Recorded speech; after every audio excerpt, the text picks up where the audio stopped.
नमस्कार दोस्तों, बहुत बहुत स्वागत है आप सभी का गवर्नमेंट एजुकेशन में। तो दोस्तों, जो लोग सीपीसीटी एग्जाम की तैयारी कर रहे हैं, तो यहाँ पर मैं मैथ्स के टॉप 50 क्वेश्चन बात की जाए हर एक टॉपिक से मैं कराऊंगा।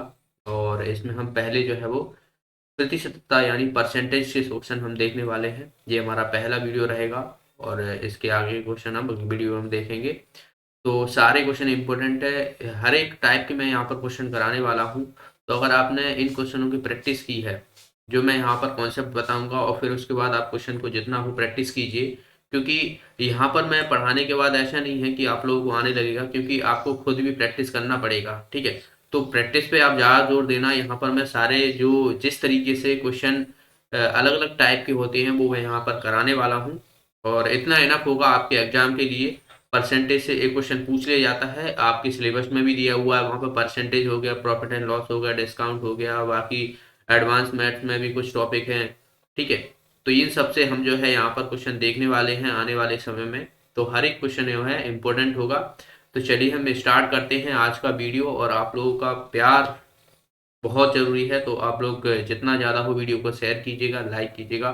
ओके, तो देखिए पहले क्वेश्चन की तरफ बढ़ते हैं। यहाँ पर पहला क्वेश्चन है, आसान सा प्रश्न है यहाँ पर। और साथ में अगर आप खुद भी सॉल्व करते हो, साथ में देखिए वीडियो को पॉज कर लिया करो, खुद भी सॉल्व कर लिया करो। और उसके बाद नहीं बने तो आप आगे का सॉल्यूशन देखा करो। ओके, तो इससे आपकी और भी कॉन्फिडेंस बढ़ेगा। जैसे कि इस क्वेश्चन में बोला गया है कि ए यदि ए का 80% बराबर बी का 50% है, और बी बराबर ए का x% है, तो x का मान हमें निकालना है। कितना होगा x का मान? तो देखिए, ए का मतलब होता है मल्टीप्लाई या ऑफ, आप देख सकते हो ये मल्टीप्लाई होता है, तो ये मल्टीप्लाई है यानी 80 अपॉन प्रतिशत है, तो 100 में नीचे लाऊंगा परसेंटेज हटाने के लिए, बराबर बी इंटू 50/100। ठीक है, तो यहाँ से देखिए 100 से 100 कट जाएगा, 0 से 0 ये कट जाएगा।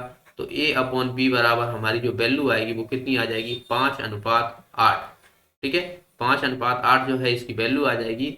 अब देखिए हमें क्वेश्चन में आगे क्या बोला गया है कि बी जो है वो बराबर है ए के, और इसका जो है वो x% है।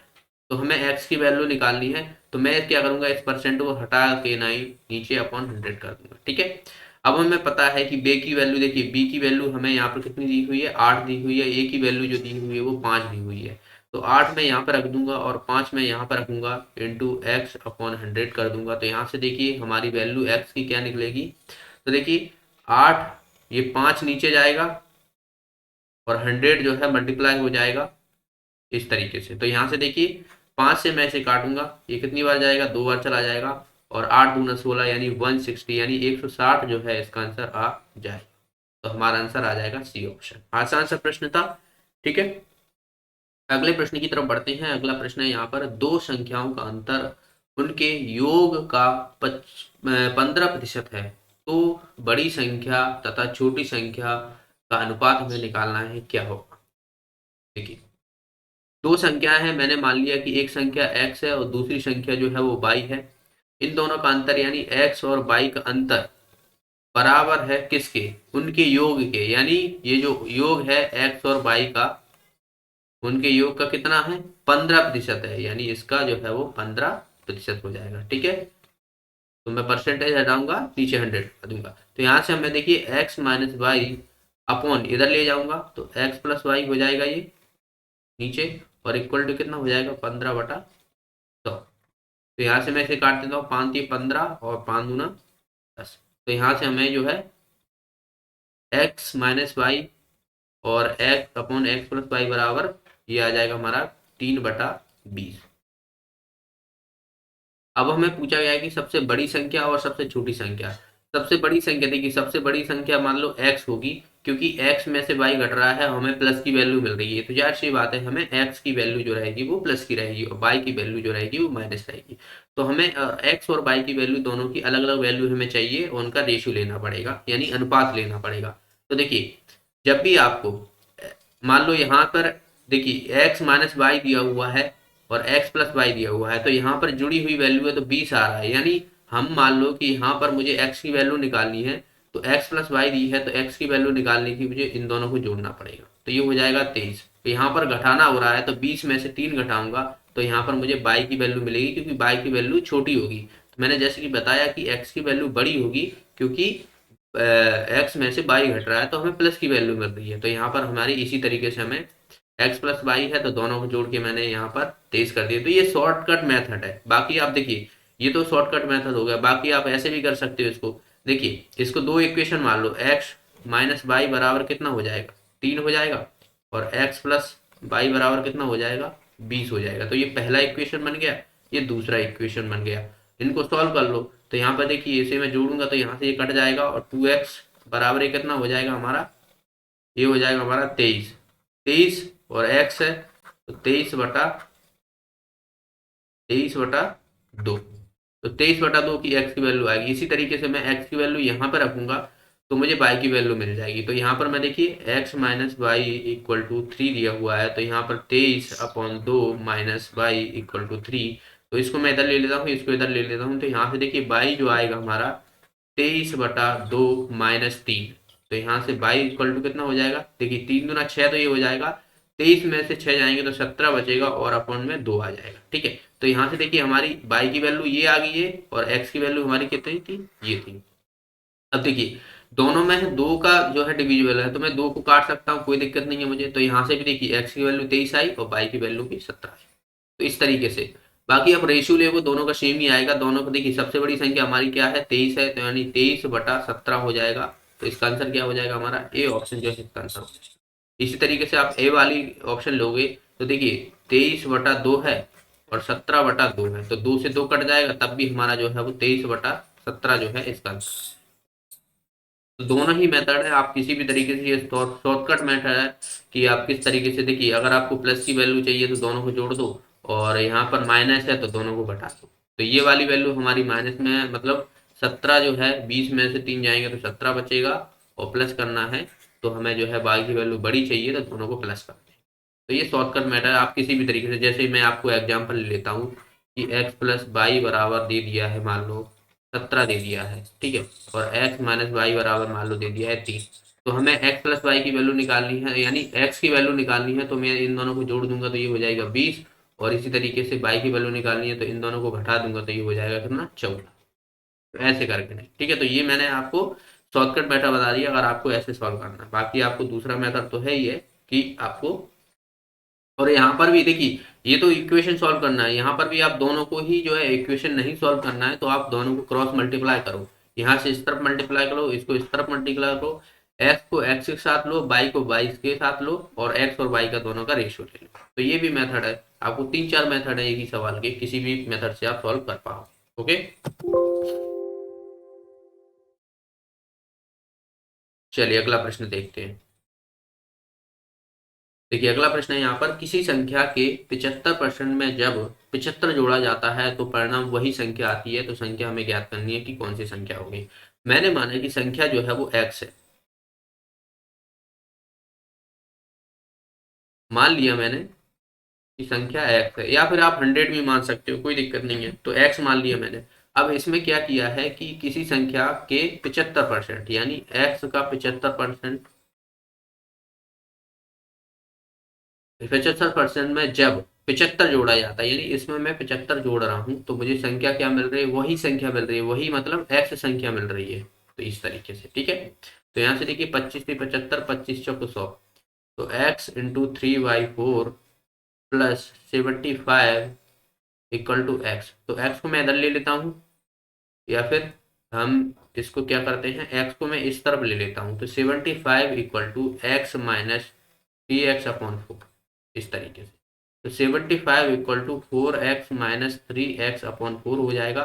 तो यहाँ से देखिए 4x में से 3x जाएगा, तो ये तो x बचेगा, और 4 का मल्टीप्लाई इधर होगा, यानी 75 में मैं 4 का मल्टीप्लाई करूंगा तो मुझे कितना मिलेगा यहाँ पर, क्योंकि 4×5 = 20, यहाँ से लगा 2, 28 और 2 30, तो यानी 300। तो x की वैल्यू यहाँ से हमारी कितनी निकली, 300 वैल्यू निकली। तो इसका आंसर हो जाएगा हमारा सी ऑप्शन। आप 100 भी वैल्यू मान के कर सकते हो। मैंने माना कि पहले जो है संख्या 100 थी, 100 का 75% यानी 75/100, ठीक है। ये मैं आपको दूसरा मेथड बता रहा हूँ, और इसमें मैं कितना जोड़ रहा हूँ, 75 जोड़ रहा हूँ, तो मुझे कितना मिल रहा है, 100 मिल रहा है, क्योंकि वही संख्या 100 है। तो यहाँ पर आप देखिए, इसमें से इसे काटूंगा ठीक है। और यहाँ से आप देखोगे ये कितना हो रहा है हमारा, ये हो रहा है हमारा 0, 7 दूनी 14, 15 बराबर 100। ठीक है। तो यहाँ से अब हम देखेंगे कि 100 की वैल्यू 130 है और हमने मानी थी 100 वैल्यू। ठीक है। तो इसमें आप देखोगे कि ये 100 तो थी, 100 की वैल्यू 100 है, तो मुझे इसमें कितना जोड़ना पड़ेगा, यानी ये डबल करना पड़ेगा, क्योंकि इसका जो है तो यहाँ पर मुझे 2 का मल्टीप्लाई करना पड़ेगा, क्योंकि 100 की वैल्यू हमें 150 मिल रही है। तो मैं इसका 2 का मल्टीप्लाई करूंगा यहाँ पर, तो 300 मुझे मिलेगी। तो ऐसे भी आप कर सकते हो इसको। ठीक है। बाकी आप ये वाला मेथड जो है अप्लाई करो तो ज़्यादा अच्छा है, क्योंकि 100 में आपको कन्फ्यूजन होगा, क्योंकि 100 यहाँ पर भी आ रहा है, 100 आप सोचोगे पहले ही है, तो 150 वैल्यू हो जाएगी, 150 ऑप्शन में ही नहीं है, तो ये थोड़ा कन्फ्यूजन वाला हो जाएगा आपको। ये वाला मेथड आप अप्लाई कीजिए तो ज़्यादा सही रहेगा। ओके।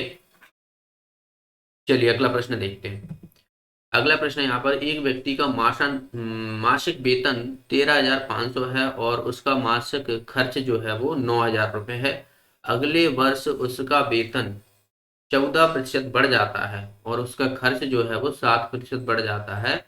तो उसकी बचत में प्रतिशत वृद्धि के तहत के, यानी जो बचत है उसकी के, तो कितने प्रतिशत की वृद्धि हुई है उसमें ये पूछा गया है। देखिए, टोटल वेतन, वेतन जो है मासिक वेतन उसका कितना है, इनकम जो है उसकी है 13,500। ठीक है। वहीं हम बात करें तो जो खर्च है, एक्सपेंडिचर है, उसका 9,000 है। तो हम देखेंगे उसका जो सेविंग है यानी बचत जो है वो कितनी हो जाएगी। इसमें से आप घटाओगे तो ये हो जाएगी 4,500। ठीक है। 9 4 13, 4,500। तो ये हमारी होगी वेतन, ये इतना खर्च कर रहा है तो उसकी बच रही है इतनी। तो हम देखते हैं, इनका रेशियो ले लेते हैं। तो रेशियो आप लोगे तो डबल जीरो से डबल जीरो काट देता हूँ, इसको काट देता हूँ, और ये हो जाएगा 45 × 45, 45 दूनी 90, और 45 दिए 135। ठीक है। 3 × 5 = 15, 3 × 12 = 13, 3। तो 3:2:1 आ गया। अब देखिए, अब इसमें क्या किया है इन्होंने, अगले वर्ष में क्या है उसके वेतन में वृद्धि हो गई, यानी इसमें बढ़ती हो गई है। तो अब 14% की वृद्धि होगी तो पॉइंट में वैल्यू आ गई, तो मैं क्या करता हूँ इसको डबल जीरो कर लेता हूँ सब में। ठीक है। तो इससे हमें कैलकुलेशन में थोड़ी नेट आसानी होगी। देखिए, अब इसका मैं 14% बढ़ाऊंगा, 14% बढ़ाऊंगा, 14×3 = 42 होता है। तो यहाँ पर कितना हो जाएगा, 342 हो जाएगा कि नहीं हो जाएगा 14%। इसी तरीके से मैं इसको देखो, तो खर्च में कितना परसेंट की वृद्धि हुई है, खर्च में आप देखिए 7% की वृद्धि हुई है। तो इसमें 7% की वृद्धि हुई है, तो ये कितना हो जाएगा हमारा, ये हो जाएगा हमारा 7 दूनी 14 यानी 214 हो जाएगा। तो अब देखना है हमें इसके, देखिए अब देखिए आप यहाँ से यहाँ तक जो है इसको कितनी सेविंग हो रही है, इतना वेतन हो गया बढ़ने पर, इतना उसका खर्च हो गया। तो वेतन आप देखिए कितना गया यहाँ पर हमें देखने को मिल रही है, यहाँ पर देखने को मिल रही है 128। 128 जो है इसकी सेविंग हो रही है, क्योंकि ये जो है वो सेविंग ही तो है। तो हमें पूछा गया है कि उसकी बचत में प्रतिशत वृद्धि कितनी हुई है। तो बचत में आप देखिए 100 थी, 128 हो गई। तो आप देखोगे कि 28% की जो है इसने सेविंग की है, यानी 28% की वृद्धि हुई है। तो इसका आंसर क्या हो जाएगा हमारा, सी ऑप्शन जो है इसका आंसर हो जाएगा। ओके। तो यहाँ पर मैंने रेशियो ले लिया थोड़ा ना, कि यहाँ पर डबल जीरो कर दिया, क्योंकि हमें कैलकुलेशन में थोड़ी ना जो है सॉल्व करने में थोड़ी आसानी होगी इस वजह से। चलिए अगला प्रश्न देखते हैं। अगला प्रश्न है यहाँ पर कि एक संख्या को जब 25% घटा दिया जाता है तो वह संख्या 225 हो जाती है। तो इस संख्या में कितने प्रतिशत की वृद्धि की जाए कि वह संख्या जो है 375 हो जाए। क्वेश्चन देखिए, क्वेश्चन को कभी भी आप अर्थमेटिक के क्वेश्चन हो गए जितने भी हैं, परसेंटेज हो गया, प्रॉफिट एंड लॉस हो गया, टाइम एंड वर्क हो गया, ठीक है, मेंसुरेशन हो गया, और बात की जाए डिस्काउंट हो गया, पाइप एंड क्वेश्चन हो गया, टाइम स्पीड इन डिस्टेंस हो गया। तो इन सब में आपको लैंग्वेज समझना बहुत जरूरी है कि क्वेश्चन में लैंग्वेज क्या लिखी हुई है। अगर आप लैंग्वेज समझ गए ना तो क्वेश्चन आप ना चुटकी में सॉल्व कर दोगे।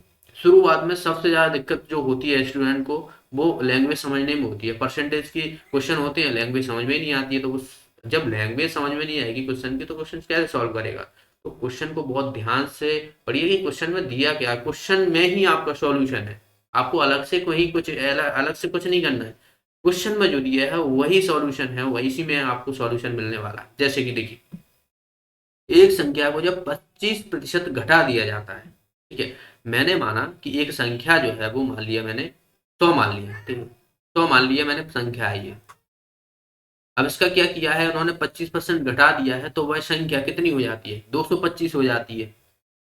इस संख्या में कितने प्रतिशत की वृद्धि की जाए तो वो संख्या 375 हो जाए। देखिए, संख्या मैंने माना है कि 100 है, ठीक है।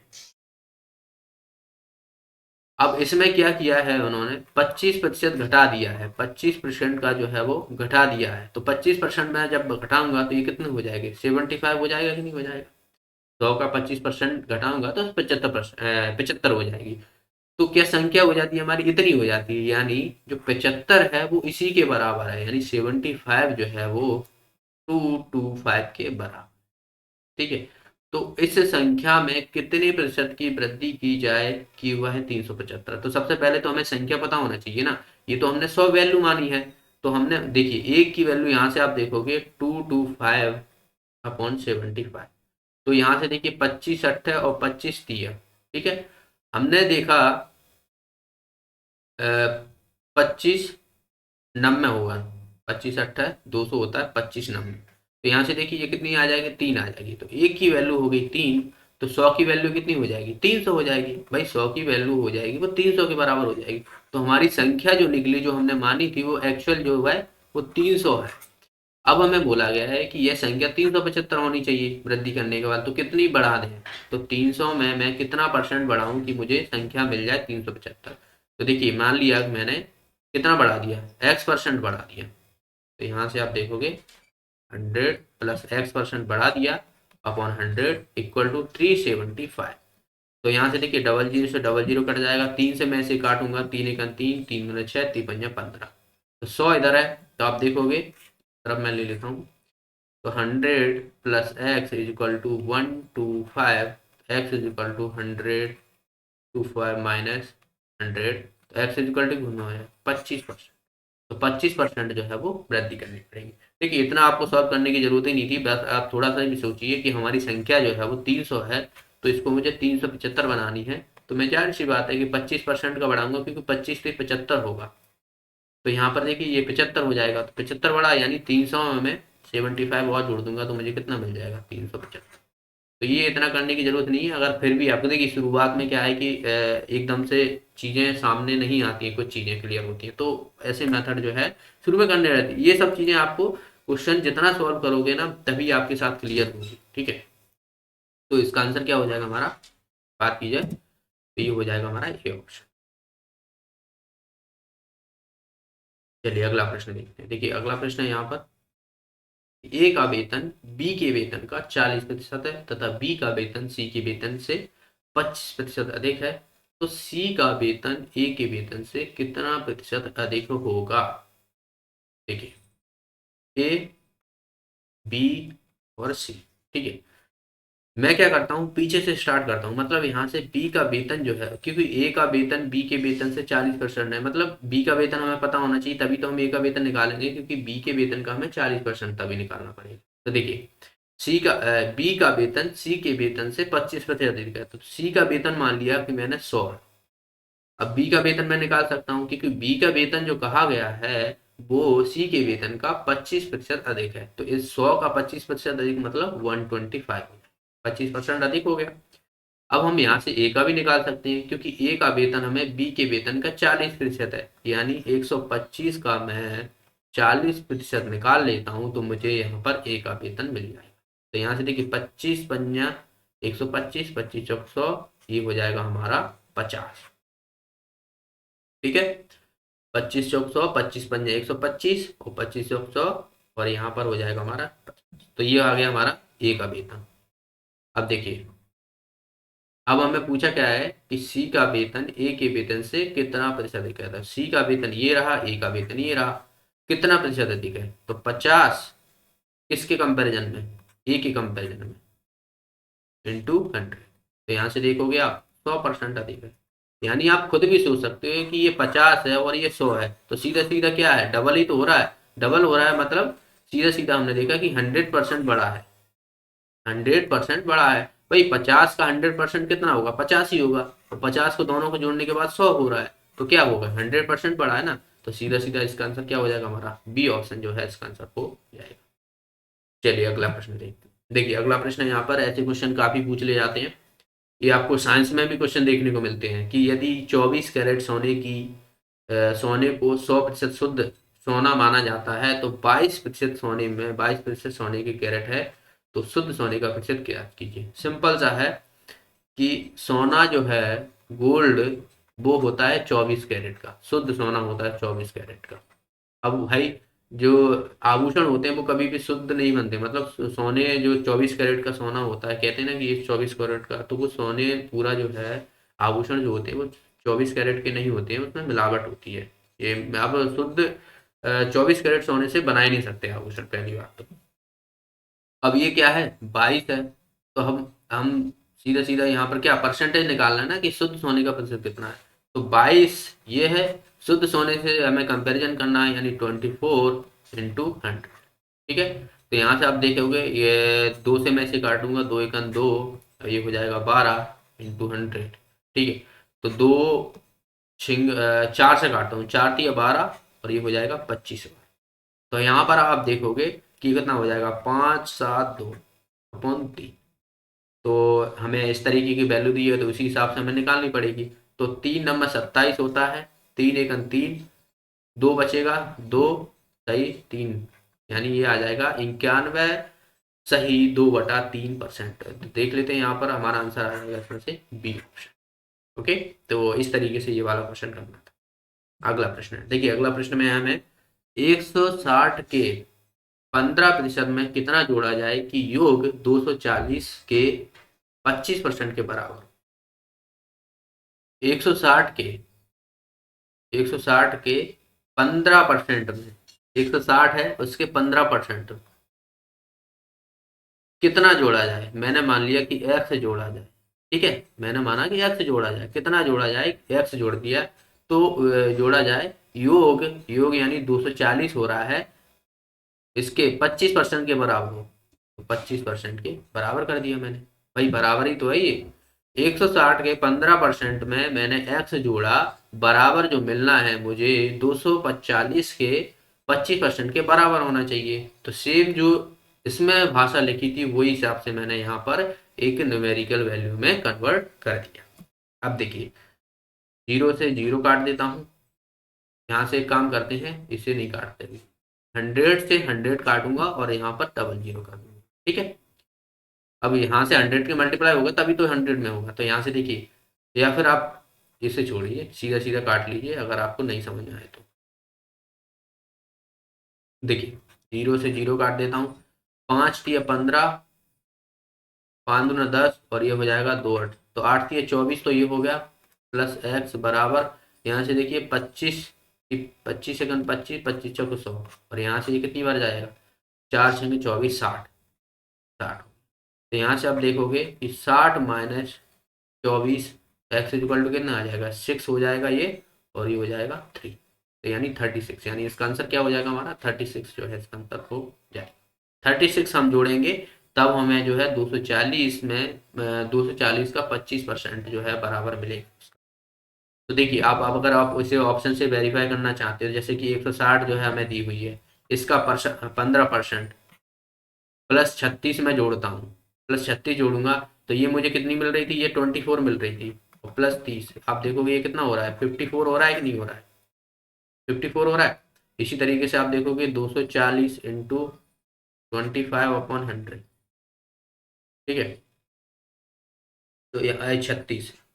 ठीक है, तो यहाँ पर आप देखोगे कि ये वाली वैल्यू हमारी किसके बराबर थी, 60 के बराबर थी, तो 24 और 36 बराबर भी 60 होता है, और ये भी 60 है, तो दोनों बराबर होंगी कि नहीं होगी। तो ऐसे भी आप ऑप्शन से वेरीफाई कर पाओगे। अगला प्रश्न है यहाँ पर देखिए, एक गांव में 30% लोग साक्षर हैं।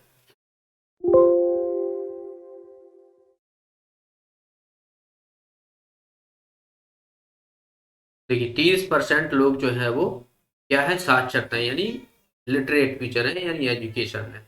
और यदि गांव की कुल संख्या जनसंख्या हमें 6600 दी हुई है, तो कुल साक्षरताओं की कुल संख्या पूछी गई है। तो आसान है, 6600 दी हुई है, तो हम इसका सीधा सीधा कितना परसेंट निकालेंगे, 30% निकाल लेंगे, तो हमारा आंसर आ जाएगा। क्योंकि हमें जो है वो साक्षर जो बात की जाए, जो लिटरेट फीचर हैं उनका नंबर निकालना है, तो मैं यहाँ से निकाल सकता हूँ आसानी से, कितना हो जाएगा यहाँ पर 0, 3×18, 3×18 = 19। 1980 आंसर आ जाएगा हमारा। फर्स्ट ऑप्शन जो है इसका आंसर होगा। अगला प्रश्न है, चीनी के मूल्य में 20% की वृद्धि की जाती है तो चीनी की खपत में कितने प्रतिशत कम करना होगा ताकि चीनी पर खर्च जो है अपरिवर्तित रहे। तो ऐसे क्वेश्चन मैंने कराए भी हुए हैं, अगर आपने पिछले वीडियो देखे, देखिए ऐसे क्वेश्चन काफी पूछ ले जाते हैं और काफी कंफ्यूजन लगता है लोगों को कि यार कैसे होगा। देखिए आपके पास 100 रुपए थे और आप चीनी जो है वो 1 किलो लिया करते थे पहले, लेकिन अब चीनी जो है आपके पास, चीनी देखा कि 120 रुपए किलो हो गई, लेकिन आपके पास तो 100 रुपए ही है। तो आपको क्या करना पड़ेगा, चीनी की खाना कम करना पड़ेगा, क्योंकि आपको जो पहले 100 रुपए में 1 किलो मिल रही थी वो 120 रुपए में मिलेगी। और जाहिर सी बात है, और 100 रुपए में आपको चीनी कम मिलेगी, तो जाहिर सी बात है चीनी की खपत जो है आपको कम करनी पड़ेगी, क्योंकि खर्च जो है आपको उतना ही करना है, मतलब आपके पास 100 रुपए है। तो बस इतना सीधा सीधा सा कॉन्सेप्ट है। देखिए चीनी के मूल्य में 20% की वृद्धि होगी। पहले मान ली थी 100 थी, अब जो है वृद्धि होगी यानी 120 रुपए की होगी। ठीक है, तो खपत खपत मतलब इसका प्रोपोर्शनल हो जाएगा, यानी हमें जो है वो 120 रुपए की अब चीनी जो है वो 100 किलो मिल रही है। ठीक है, पहले देखिए अगर मैं बताऊं कि 100 रुपए किलो, 100 किलो, चलो ठीक है 100 किलो मान लेते हैं, 100 किलो चीनी थी और अब वो 120 किलो चीनी हो गई है और खर्च आपका उतना ही है, तो 120 कर लिया मैंने इधर और 100 कर लिया इधर। ठीक है, तो यहाँ से अब आप देखोगे कि इसमें तो मतलब चीजें काफी कॉम्प्लिकेटेड हो गई, तो खर्च जो है आपका देखोगे कि पहले यहाँ पर आप देखिए, यहाँ पर बढ़ा हुआ है, यहाँ पर घट गया है। कितना घटा है, 20 घटा हुआ है। कितने से, 120 से, 120 से इंटू 100। तो यहाँ से आप देखोगे ये कितना हो जाएगा, 2 छिंग 12, यानी 50/3, यानी ये हो जाएगा 16/2 सही 3। तो इतने प्रतिशत आपको खपत कम करनी पड़ेगी, खर्च जो है कम करनी पड़ेगी। देखिए एक बार और समझिए, 100 रुपए की चीनी थी, 120 रुपए की हो गई अब वो। ठीक है, 120 रुपए की हो गई। अब आपके पास 120 रुपए तो है नहीं है तो 100 रुपए ही। तो जाहिर सी बात है चीनी आपको कम मिलेगी, क्योंकि पहले आपको 100 रुपए में जो चीनी मिल रही थी वो 1 किलो मिल रही थी, अब 100 रुपए में आपको कम मिलेगी। तो देखा कि कितना कम मिल रही है, 20 कम मिलेगी हमें। किसके कंपैरिजन में, 120 के में, तो इंटू 100 बराबर, यहाँ पर आप जो है सीधा सीधा इस तरीके से जो है इसको सॉल्व। ठीक है, वरना अगर देखिए अगर आपको कॉन्सेप्ट भी नहीं समझ में आता है, मान लो कभी कभी क्या है कि कंफ्यूजन हो जाती है, भूल जाते हैं एग्जाम में क्वेश्चन की क्या कॉन्सेप्ट था, तो बस आपको सीधा सीधा करना है कि 100 रुपए की चीनी थी, यहाँ पर वृद्धि हो रही है, तो मान लिया कि वृद्धि हो रही है तो 120 हो गया, इसका बस उल्टा कर दो, आप इसको इधर ले आओ 120 और इसको इधर ले लो 100। तो यहाँ से देखो डिफरेंस कितना आ रहा है, 20 का आ रहा है, कितने का, 120 पे आ रहा है, इंटू 100 करोगे तो इस तरीके से। अब यही क्वेश्चन आपसे एक क्वेश्चन पूछ लिया जाता है कि यहाँ पे देखिए, यहाँ पे तो वृद्धि दे दी गई है, कहीं आपको दे दिया कमी, कमी हो जाए, तब आपको क्या करना है, तब भी आपको यही कॉन्सेप्ट अप्लाई करना है। देखिए तब आप क्या चीनी ज्यादा ले पाओगे, 100 रुपए की थी, 20% की कमी कर दी तो 80 हो जाएगा, तो 80 इधर ले लो, 100 इधर कर लो। आप देखो कितना हो रहा है, यहाँ पर 20 का डिफरेंस आ रहा है, किसके सापेक्ष हमें, 20 80 के सापेक्ष इंटू 100। तो यहाँ से आप देखोगे कितना, 25%। तो 25% खपत आप ज्यादा कर पाओगे। तो इसी तरीके से दोनों ही कॉन्सेप्ट में, दोनों ही चीजों में, दोनों ही क्वेश्चनों में आपको कॉन्सेप्ट एक ही तरह का लगाना है। ओके, अगला प्रश्न है यहाँ पर, यदि भोजन के मूल्य में 20% की वृद्धि हो जाती है तो एक व्यक्ति अपनी खपत में कितने प्रतिशत की कटौती करे ताकि खर्च ना बढ़े। तो सेम टू सेम वही क्वेश्चन है। देखिए 100 थी, कितना हो गया, 110 हो गया, तो 110 में इधर लिखूंगा और 100 में इधर कर दूंगा। तो यहाँ से देखिए 10% अपन 110 इंटू 100, तो यहाँ से आप देखोगे ये कितना हो जाएगा, 100/11, यानी ये हो जाएगा हमारा 1199। 9 सही 1/11 जो है इसका आंसर आ जाएगा। इस तरीके से हमारा ए ऑप्शन इसका। अगला प्रश्न है यहाँ पर, एक व्यक्ति का वेतन 20% बढ़ा दिया जाता है और फिर 20% घटा दिया जाता है, तो उसके वेतन में कितने प्रतिशत की वृद्धि या परिवर्तन देखने को हमें मिला, या वृद्धि हुई या घटा, ये सब हमें यहाँ पर पूछा गया। तो सीधा सीधा सा इसमें देखिए चीजें आपको ज्यादा कॉम्प्लिकेटेड नहीं करनी है, एक तो सीधा फॉर्मूला होता है, और बाकी देखिए कॉन्सेप्ट में आपको पहले समझा देता हूँ कि मान लो इसके उसके क्या बोलते हैं, एक व्यक्ति का वेतन था पहले 20% बढ़ा है, ठीक है, तो 100 था उसका वेतन, 20% बढ़ा तो 120 हो गया। फिर क्या हुआ है, फिर घट गया है, तो 120 से मतलब इसमें 20% घटा हुआ है, तो 20% घटेगा, तो मतलब 120 इंटू 80 करूंगा, क्योंकि 20% घटा हुआ है, तो यहाँ से आप देखोगे कितना हो रहा है, 12×5 = 60, 12×6 = 72, 12×7 = 84, 12×8 = 96। तो अब देखिए 100 था, 96 रह गया, तो आप देखोगे कितने परसेंट का कमी आई है, 4% की कमी आई है। तो इसका आंसर क्या हो जाएगा हमारा, ए ऑप्शन इसका आंसर। तो ये तो कॉन्सेप्ट है, सीधा सीधा था कि पहले आपका वेतन 100 रुपए था, फिर आपका बढ़ा दिया कि 120 कर दिया है, और फिर आपका 20% घटा दिया, तो आपके पास तो 96 ही रह गया ना। देखिए लोगों को लगता है कि अरे पहले 20% बढ़ा था, 20% फिर कम कर दिया गया, तो अंतर क्या पड़ा, कुछ नहीं पड़ा। अंतर पड़ा, 4% आपकी इनकम जो है वो डिक्रीज हो गई सीधा सीधा। इससे अच्छा तो पहले 100 की थी।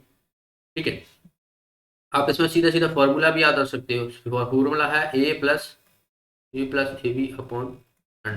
ठीक है, तो यहाँ पर देखिए, अब यहाँ पर पहले बड़ा है, बड़ा मतलब बड़ा है तो हमें प्लस की वैल्यू लेनी पड़ेगी, यानी 20, और घटा है तो -20। और यहाँ पर देखिए घटा बड़ा है तो दोनों का मल्टीप्लाई होगा प्लस माइनस का, तो माइनस ही आएगा, तो ये हो जाएगा कितना, 400/100। तो यहाँ से आप देखोगे ये कितना हो जाएगा, 20 - 20, तो ये तो हो गया हमारा, ये तो दोनों ही कट जाएगा, प्लस माइनस है, तो यहाँ पर कितना बचा, -4, -4, माइनस हमें बता रहा है कि जो आपकी इनकम है, वेतन है, वो घट गया है, तो 4% डिक्रीज हो गया। ठीक है, अगला प्रश्न यहाँ पर, यदि पेट्रोल की कीमत में 20% की वृद्धि हो जाती है और एक कार मालिक को अपनी खपत में कितने प्रतिशत की कटौती करनी होगी कि उसका खर्च पूर्ववत रहे। तो सेम टू सेम 20% की वृद्धि हो रही है, तो 120 इधर लाऊंगा मैं, 120 को 100 इधर करूंगा, तो यहाँ से आप देखोगे कितना हो रहा है, 20/120 इंटू 100, तो ये कितना हो जाएगा यहाँ पर, 100/6, यानी 50/3, यानी 3×1 = 3, और 1×3 = 18, 16 सही 2/3%, यानी इसका आंसर आ जाएगा ये ऑप्शन। ठीक है, जैसे कि अभी सरकार है 50-60 रुपए बढ़ा के नहीं, पेट्रोल जो है वो 5%, 5 रुपए या 10 रुपए जो है वो पेट्रोल डीजल पे कमी कर दी गई है। और अ, जिस तरीके से न्यूज में चल रही है ना कि अरे पेट्रोल की प्राइस डिक्रीज हो गई है, डिक्रीज कहाँ हुई है, आपने पहले 50 रुपए बढ़ा दिया, 50-60 रुपए बढ़ा दिया, और उसके बाद जो है आप 5 रुपए डिक्रीज करते हो, तो इसे डिक्रीज नहीं बोलते हैं। ठीक है, तो ये है, आपको खर्च जो है आपको पूर्वत रखना है, तो आपकी खपत जो है वो इतनी करनी पड़ेगी, आपको परसेंटेज कम करनी पड़ेगी, आपको बाइक जो है वो इतना परसेंट जो है वो कम चलाना पड़ेगा, इतना परसेंट जो है आपको तेल जो है वो कम यूज करना पड़ेगा। अगला प्रश्न, एक वस्तु का मूल्य जब 20% कम हो जाता है तो उसकी विक्रय मूल्य 80% बढ़ जाती है, तो विक्रय मूल्य बिक्री पर क्या प्रभाव पड़ेगा, बिक्री पर क्या प्रभाव पड़ेगा। देखिए 100 थी, मूल्य 80 हो गया।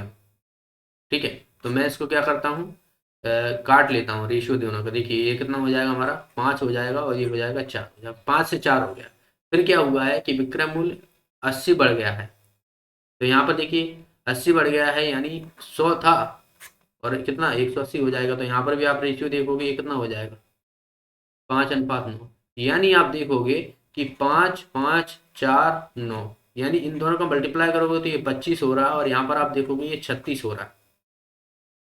तो एक वस्तु का मूल्य 20% कम हुआ था, तब वो 5 से 4 हो गया था, तो अगली उसकी बिक्री में कितनी की वृद्धि हो गई, 80% की वृद्धि हो गई है, यानी वो 5 थी, 5 पहले बिक रही थी, अब वो 9 की वृद्धि हो गई है। तो यहाँ पर हम देखेंगे टोटल जो बिक्री का क्या प्रभाव पड़ा, पहले 25 थी बिक्री, अब जो है 36 हो गए, यानी बढ़ गई है, तो कितने परसेंट की बढ़ गई है, तो आप देखोगे यहाँ पर दोनों में, इसमें देखिए कितना हो रहा है हमारा अंतर, 11 का अंतर आ रहा है, कितने से, 25 से, शुरुआत में 25 थी, 36 हो गई।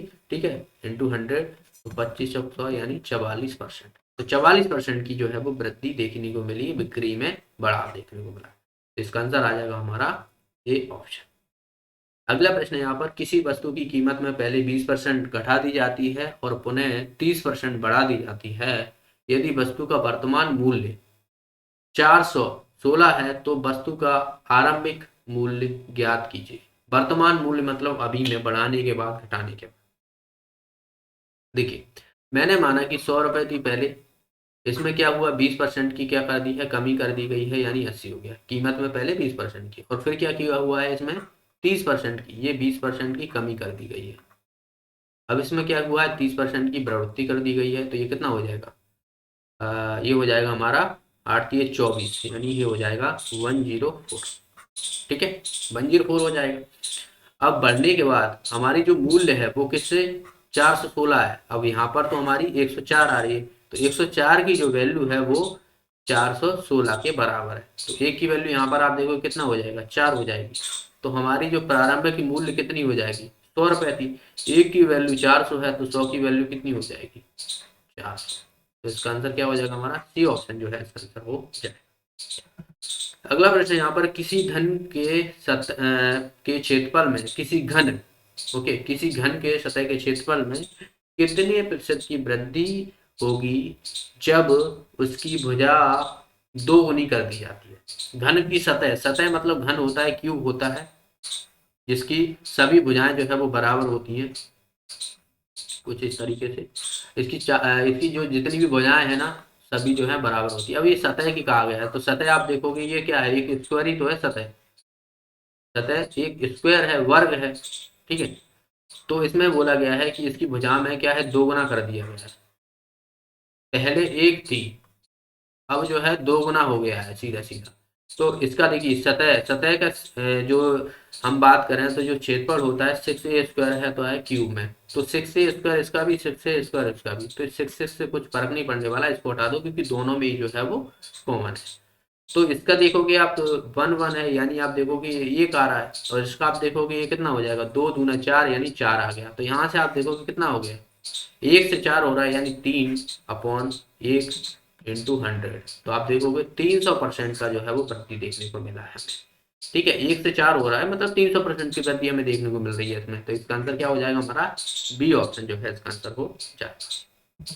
अगला प्रश्न है, यदि किसी पुरानी वस्तु, यानी कोई पुरानी वस्तु है, उसकी कीमत में 20% की कमी कर दी जाती है और फिर 10% और घटा दी जाती है, तो कीमत में कुल कितने % की कटौती हुई है।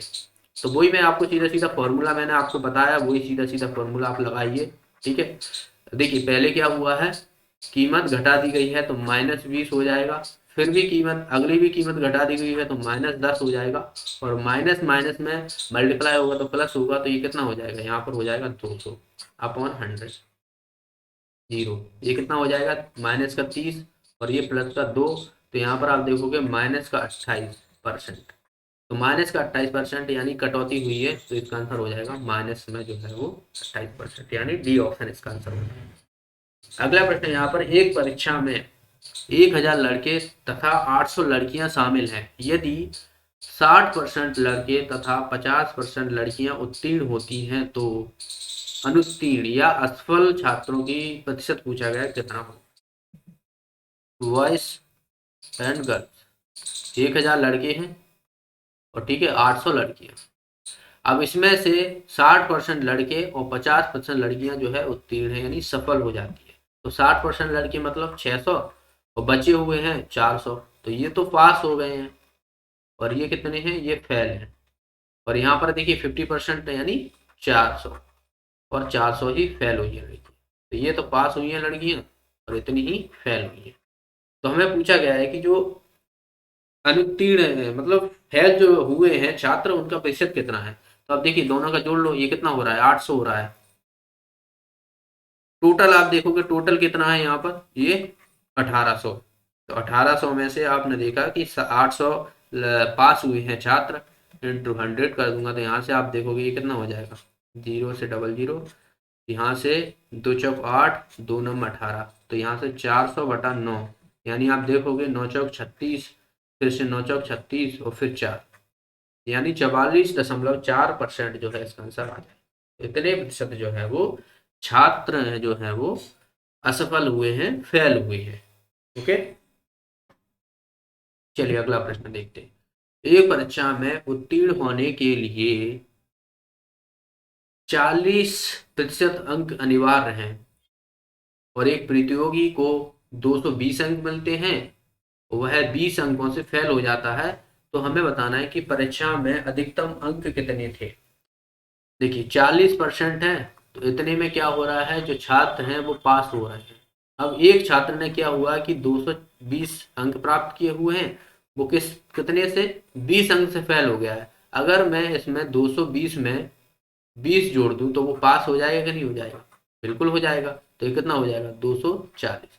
अब आप देखिए, पास होने के लिए 40% चाहिए, तो पास होने के लिए 40% चाहिए, और यहाँ पर आप देखिए नंबर 240 चाहिए।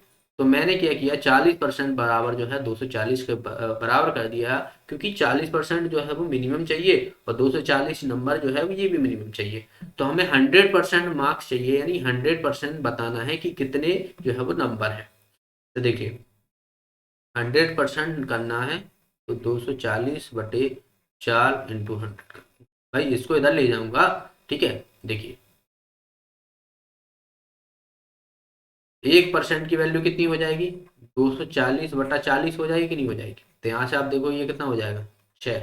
यानी 1% की वैल्यू हमने देखा कि 6 है, हमें निकालनी है 100%। 100%, तो 100% की कितनी हो जाएगी, 600 हो जाएगी। तो इसका आंसर क्या हो जाएगा, हमारा सी ऑप्शन जो है इसका आंसर। अगला प्रश्न, एक विद्यालय में लड़के तथा लड़कियों का अनुपात 4:1 दिया हुआ है। यदि 75% लड़के और 70% लड़कियां छात्रवृत्ति मिलती है, तो ऐसे कितने छात्र प्रतिशत क्या होंगे जिनको छात्रवृत्ति नहीं मिलती है? देखिए 4:1, ठीक है। इसमें से 75% लड़के और 70% लड़कियों को छात्रवृत्ति मिलती है। तो ये तो बात की जाए तो छात्रों की अनुपात दिया हुआ है, ठीक है। तो मैं मान लेता हूँ कि छात्रों की जो लड़के हैं उनकी 400 संख्या है, और लड़कियों की जो है वो 100 है। मान सकता हूँ क्योंकि दोनों का रेशियो आप देखोगे 4:1 ही आएगा। अब ये तो हमारे लड़के हैं, बॉयज हैं, ये गर्ल्स हैं। अब इसमें से 75% लड़के जो है वो छात्रवृत्ति मिलती है, तो बची हुई 25% उनको छात्रवृत्ति नहीं मिलेगी। तो आप इसका जो है वो 400 का 25% निकालोगे, तो आप देखोगे ये कितना हो जाएगा, 2500 को 100, यानी 100 लड़के हैं उनको छात्रवृत्ति नहीं मिलती है। इसी तरीके से आप देखोगे कि 70% लड़कियों को छात्रवृत्ति मिलती है, तो बचे हुए 30% लड़कियां जो होंगी उनको छात्रवृत्ति नहीं मिलेगी। तो ये कितना हो जाएगा, यहाँ पर 30 हो जाएगा। अब आपने देखा कि टोटल जो है वो 130 ऐसे छात्र हैं जिनको जो है वो छात्रवृत्ति नहीं मिल रही है, छात्रवृत्ति नहीं मिल रही है, ठीक है। तो हमें बताना है कि कितना परसेंट है। हमने देखा कि टोटल जो है, हमने देखा कि 500 छात्र हैं, तो 130 में 500 छात्र हैं, उसमें से 130 में मिल रही है, इंटू 100 करूंगा तो यहाँ से आप देखोगे ये कितना आ जाएगा, 5×10 और 5×30, यानी 26% ऐसे छात्र होंगे जिनको छात्रवृत्ति नहीं मिल रही है। तो इसका आंसर आ जाएगा हमारा डी ऑप्शन। तो ये थे आज के प्रश्न, बाकी के आगे के हम नेक्स्ट वीडियो में देखने वाले हैं। ओके, वीडियो कैसा लगा, आपके सारे क्वेश्चन समझ में आए तो प्लीज वीडियो को लाइक और शेयर जरूर कीजिएगा। आपका कोई भी डाउट है तो आप व्हाट्सएप ग्रुप पे ज्वाइन कर सकते हो। देखिए व्हाट्सएप ग्रुप को लिंक आपको कम्युनिटी पोस्ट में मैंने ऑलरेडी पहले ही डाल चुका हूँ, तो वहाँ पर आप ज्वाइन कर लीजिएगा। बाकी आपको व्हाट्सएप ग्रुप की लिंक जो है वो मैं डिस्क्रिप्शन में भी डाल दूंगा, तो वहाँ से आप सीधा क्लिक करके व्हाट्सएप ग्रुप को ज्वाइन कर लीजिए। वहाँ पर अगर आपको कोई भी डाउट है और सभी आप खुद भी डिस्कस कर सकते हो। देखिए ओनली सिर्फ पढ़ाई से रिलेटेड बातें हों वहाँ पर तो ज़्यादा अच्छा है, और बाकी वहाँ पर जो भी क्लासेस रहेंगी उनको मैं अपडेट कर दिया करूँगा। ओके, तो मिलते हैं अगले वीडियो में। Thanks for watching the video, have a nice day.